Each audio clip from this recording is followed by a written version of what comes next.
Hi guys. So what I was going to touch with you today is something I've become very conscious of since using crutches, is that when I'm on them, so that's me standing normally, when I go to put my weight through the crutches, do you see that with my shoulders? They're rounding forward. Yeah, I'm putting a lot of weight forward.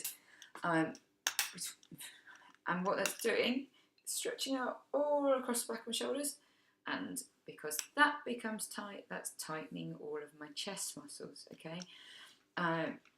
So I'll be looking to do exercises to not only get my hip working, but also make sure that this stays stretched as much as possible and that I build the muscles here.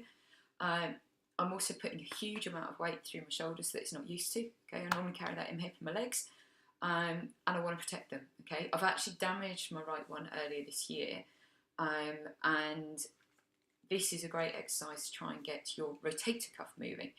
So what your rotator cuff does is it attaches your scapula, your shoulder muscles, shoulder bone, blade, to your humerus, your arm bone, okay? Bones, muscles, I know the difference.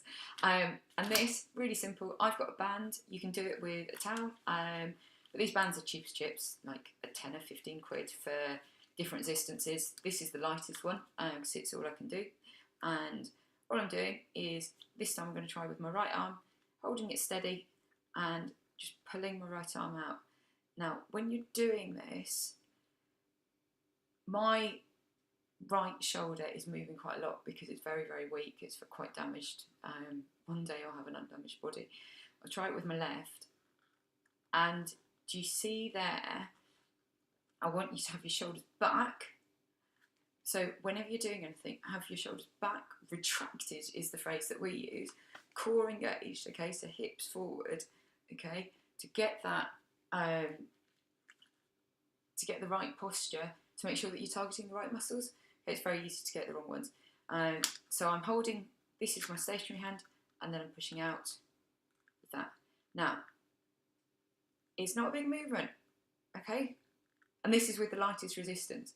I actually find that hard. I can feel my delts working, and of course with anything it's getting the blood flowing through that muscle, and it's in all our blood where all the goodness gets flowing back to the muscle.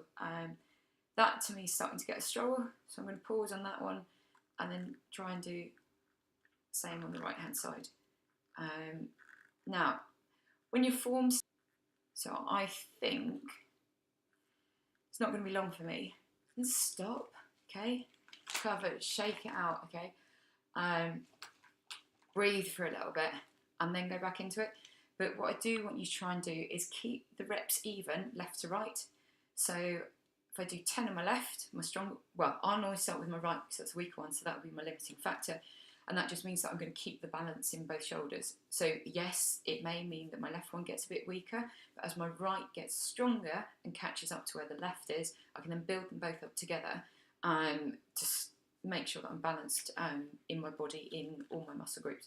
So again, keep your arm close, yeah? That one doesn't move from the side of my body, okay?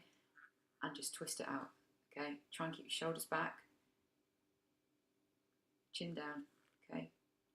None of this, okay? You guys would benefit hugely from doing this when you're sitting down at your desk. You like this, okay? Anyway, leaving it there. I'll show you some of the chest stretches another time. Okay, take care, bye.